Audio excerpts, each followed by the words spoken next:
amici, ben ritrovati, buon Natale in ritardo, appena passato 2 giorni, oggi 27 dicembre, siamo a Gagliarine, siamo in compagnia del gruppo Amici del Presepe di Gagliarine, Mauro, Alessandro e Antonio. Partiremo in ordine antiorario da Mauro facendoci raccontare intanto congratulazioni per il ventennale e poi ci racconterai un attimino il presepe. Sì, quest'anno è veramente per noi un anno speciale in quanto nel 99 abbiamo iniziato, ci siamo trovati in diverse persone, adesso qui siamo rimasti in 3 collaboratori, che c'è Alessandro e Antonio che siamo i 3 fondatori di questo gruppo. E veramente per noi quest'anno, essendo il ventennale, siamo arrivati a una bella meta, avendo avuto diverse persone che si sono susseguite negli vari anni, però abbiamo avuto molto riscontro sia prima all'inizio quando abbiamo cominciato a fare un presepio popolare, sia adesso che abbiamo optato per la scelta di fare un presepio storico orientale, come veramente abbiamo avuto inizio il tutto, e adesso insomma ne godiamo. Sicuramente la gente, abbiamo visto anche a Natale, lo ha apprezzato, è venuto a visitare. Esatto. A Natale abbiamo avuto una buona presenza di persone e questo ci fa veramente orgogliosi di aver proseguito.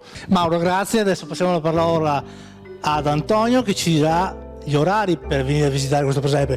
Natale passato, la gente è arrivata, per chi vuole venire da qui all'Epifania che orari ci sono? Allora, il presepe è aperto tutti i giorni dalle 8:30 alle 19 fino all'Epifania, poi tutti i fine settimana, sabato e domenica, sempre con gli stessi orari fino a fine gennaio. Comunque è importante venire a visitarlo perché è una tradizione importante per tutti noi. Quindi siamo convinti anche noi. Con Alessandro invece, a nome di tutti, ma parla lui, facciamo gli auguri, Natale è finito, Capodanno sta arrivando, l'Epifania anche, facciamo gli auguri ai telespettatori. Certo, sì, allora volevamo noi amici di Presepio augurare un buon fine anno. Natale è passato, ma siamo il 27, spero l'abbiate passato bene e che il 2020 sia un bellissimo anno, spero per tutti, e pieno di gioia. Grazie se venite a visitare il nostro presepio, vi ringraziamo commossi.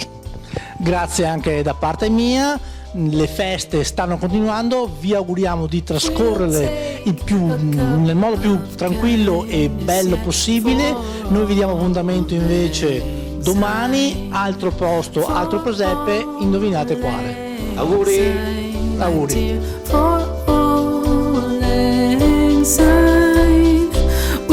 Take a cup of kindness yet for all lang syne.